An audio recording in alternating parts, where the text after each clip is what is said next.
You're watching TVC Breakfast. The governor of the Central Bank of Nigeria, Godwin Emefiele, still has another 5 years to head the country's apex bank. Well, let's now take you through some of his achievements in his first term. Godwin Emefiele has gone through the turbulence in the last 4 years. He mounted his saddle at the time the economy had started weakening. Despite the challenges faced during the 2016 recession, Mr. Emefiele oversaw the recovery growth process of the economy. Nigeria exited recession in the second quarter of 2017, and inflation dropped to 12.5% in April 2018 from a high of 18.72% in January 2016. As of the last quarter 2018, the Nigerian economy grew at 2.38%, with inflation dropping for the third consecutive month to 11.25%. Under Mr. Emefiele, activities of Bureau de Change operators have been brought under control to check the excesses by some of their members, which reportedly led to the continued depreciation of the naira over the years. The stability of exchange rate in recent months appear to have improved foreign reserves despite slowing foreign capital flows into the Nigerian economy. The CBN has also been actively involved in its periodic OMO interventions, through which it mopped up excess liquidity to curtail inflation and boost investors' confidence in Nigeria's fixed income securities such as treasury bills and bonds. The efforts of Emefiele's CBN have not gone unnoticed. He has received several awards at home and abroad. Joining me now to discuss the task ahead of the CBN Governor in the next 5 years is CEO of Finance with Mukhtar Mohammed. It's good to have you join us at this time. Thank you. Good morning. First time in 20 years that we're having a CBN Governor have a second term. What do you think is ahead of Godwin Emefiele? The task ahead of him, he knows it's enormous, and he has said it also.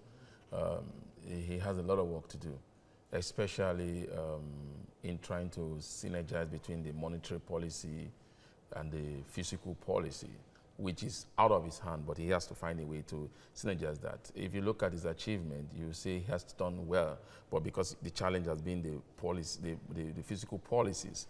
Because when he came into office in 2014, the foreign reserve at that time was about 25 billion, and debt was $9 billion and 25 billion for foreign reserve. Today, as it stands now, foreign reserve is 45 billion and debt is 25 billion. So you see, because now the debt is not in his hands to control, it's in the fiscal policy. So he needs to find a way around to see how he can. I mean, one thing he has done very well, which you already pointed out in your report, is the issue of stability in the exchange regime market. And that's why people say, oh, Emefiele is the governor that is the forex exchange stability governor, and that he has brought into play. Okay, now there have been projections about a looming recession, and even the CBN governor has made mention of something related to that. Well, you can say people said recession, not directly he was saying. He said if some issues are not tackled, especially in the area of unemployment, that Nigeria may be driven into recession again. He didn't particularly say recession. He's talking about the menace of unemployment. So do you see us able to manage the issue of unemployment? Well, unfortunately, it's not in his hands to manage. It's in the hands of the fiscal policy. But that's why the government itself, the Federal Executive Council, the presidency, the president itself. So it's not directly in the hands of Emefiele. All he needs to do is to come up with strategy to see how this can work, and he's trying to do that through the direct intervention in the Texas industry and other, which is not is good, but not really the job of the CBN to do that. Okay, it's a good way to end it. CEO of Finance with Mukhtar Mohammed. Thanks for joining us. Always a pleasure being here. You're watching TVC Breakfast. Now, the governor of the Central Bank of Nigeria, Godwin Emefiele, still has another 5 years to head the country's apex bank. Let's take you through some of his achievements in his first term. Godwin Emefiele has gone through the turbulence in the last 4 years. He mounted his saddle at the time the economy had started weakening.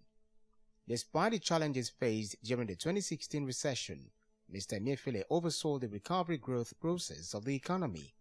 Nigeria exited recession in the second quarter of 2017, and inflation dropped to 12.5% in April 2018 from a high of 18.72% in January 2016. As of the last quarter 2018, the Nigerian economy grew at 2.38%, with inflation dropping for the third consecutive month to 11.25%.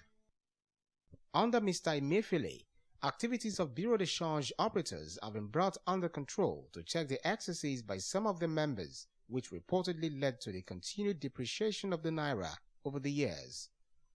The stability of exchange rate in recent months appear to have improved foreign reserves despite slowing foreign capital flows into the Nigerian economy.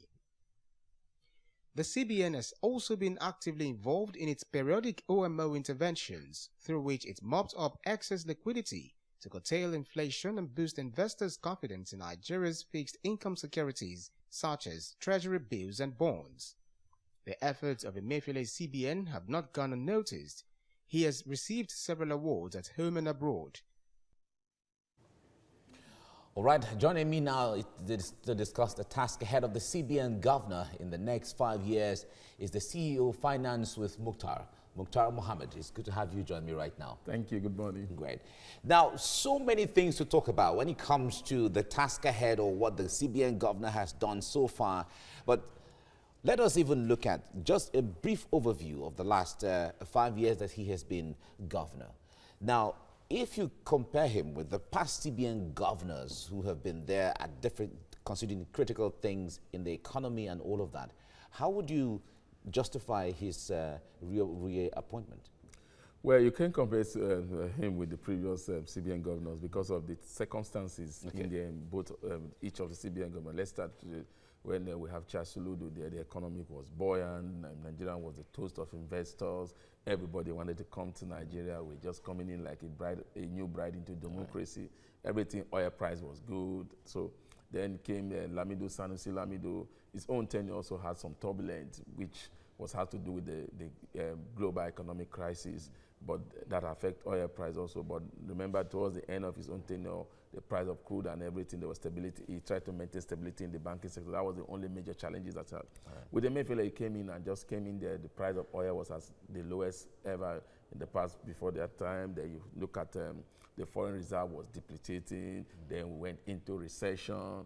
So when you compare all that, inflation was all-time high. Exchange regime, the naira to the dollar was all-time high. And if you look at all that put together, you say he actually was one of the most busiest of the CBN governors. All right, good to understand. Now, the point there is we are out of recession, but we're still in that shaky brink where if some things are not taken care of, anything can still happen. Now, some of the open market operation that he has been involved in and trying to put forth and all of that, what impact are they having on the inflation rate and all of that? Unfortunately, he can only do monetary policy more public through treasury bill and other means to try to mop out the excess liquidity in the system. But in terms of trying to curb inflation as a whole, he can't do it alone. He has to be in partnership with the fiscal policy, fiscal regime, and that has not been working for the past 4 years. So you can't blame it on him alone. But when you look at how he has been done that, you look at one good thing he has done in the import-export window that he created, that brought relative stability into the forex region, to the exchange region. So that's one marvelous thing that he has done.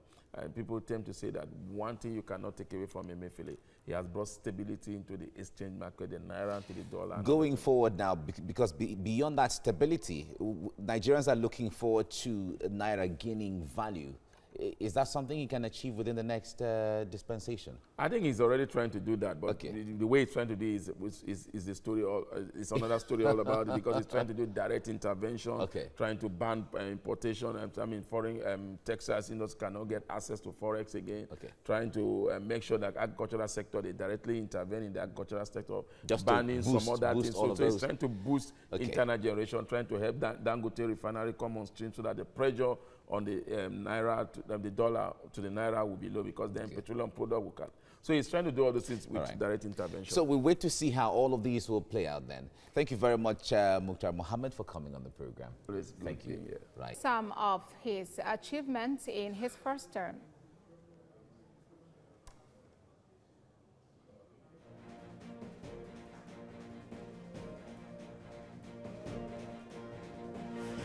Well, during Godwin Emefiele's first term, a whole lot transpired, from recession to coming out of recession. and talk about lending rates, interest rates, and all of those. Joining me at this time now to talk about the task ahead of the CBN Governor for the next 5 years is the Chief Executive Officer of Finance with Mukhtar Mohammed. It's good to have you join us at this time. Thank you. Good morning. All right. Every Nigerian is interested in having the Naira very stable and measuring up to some foreign currency. Do you see that achievable under this next term of the CBN Governor? Well, it's a long-time vision, not only because what we're going to see is that this current CBN Governor will outlive the current administration even. So we're still having 1 year into another administration. So he has that opportunity. He will be the first CBN Governor that will serve under 3 different regimes, even if he's not going to complete the last one. So for me, if we have our focus right, like what the CBN is trying to do by directly intervening in Texas, in agriculture, it could work out. But what we're saying is that for us to really have that, create that environment, yes, not that CBN is overlapping its rule into what the commercial banks should be doing. He needs to get the banking, the real commercial banks involved through the intervention that they are doing, because it's only through those intervention through the commercial bank that you can be able to get back some of these loans that CBN will be giving directly to these people, like the Tech 7. All right, talking about some of these interventions now, there are times that the CBN injects some monies into the foreign exchange markets just to make sure that the value of the Naira is still very stable. And then people ask about the sustainability of such moves.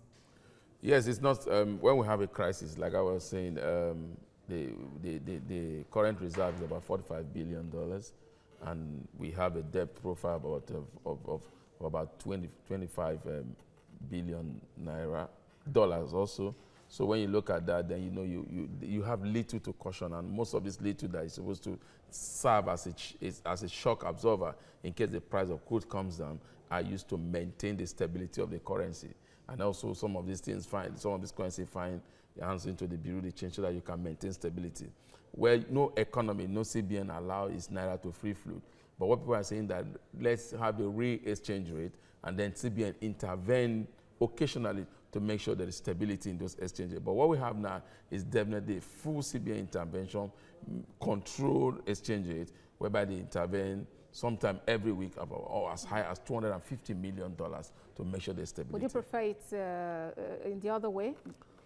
Or yes, would you rather have full intervention? It could be partial intervention, like I said. It doesn't have to be full intervention, because some of this, when you look at $250 million into this, into just a particular, just to maintain stability, and for me, a few elites, it doesn't make so much. It doesn't add up. All right then, as the CBN Governor continues this tenure, wish him all the best. Mukhtar Mohammed, it's good to have you join us. Thank you.